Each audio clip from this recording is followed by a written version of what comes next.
ஒரு பெரிய கப்பல் ஒன்று பெரும் சேதத்திற்கு உள்ளானது. அதிலே சிலர் மரித்து போனார்கள், சிலர் உயிரோடு காப்பாற்றப்பட்டார்கள்.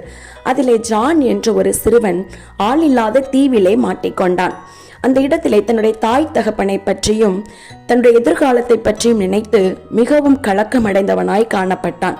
அந்த இடத்திற்கு ஏதாவது படகு வருமா, கப்பல் வருமா என்று சொல்லி எதிர்பார்த்து ஏமாற்றம் அடைந்தான். திடீரென்று அவனுக்கு சண்டே ஸ்கூல்ல படித்த ஒரு வசனம் ஞாபகத்திற்கு வந்தது.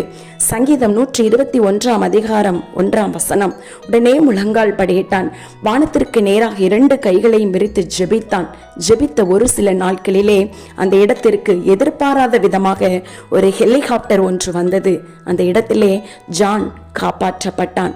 தேவன் அவனுடைய ஜெபத்தை கேட்டார். ஜெபத்தை கேட்டு அவனுக்கு மறு உத்தரவு கொடுத்தார். வானத்தையும் பூமியும் உண்டாக்கின கர்த்தரிடத்திலிருந்து அவனுக்கு ஒத்தாசை வந்தது. இதே போல நாமும் ஒரு சூழ்நிலையிலே தனித்து விடப்பட்டவர்களாய் பாதை தெரியாதபடிக்கு அங்கலாய்த்து நாம் நிற்போமானால் இன்றைய தேவ சமூகத்திலே முழங்கால் படியிட்டு வானத்திற்கு நேராக 2 கைகளையும் விரித்து நாம் ஜெபிக்கும் பொழுது வானத்தையும் பூமியும் உண்டாக்கின கர்த்தரிடத்திலிருந்து நமக்கு நிச்சயமாய் ஒத்தாசை வரும்.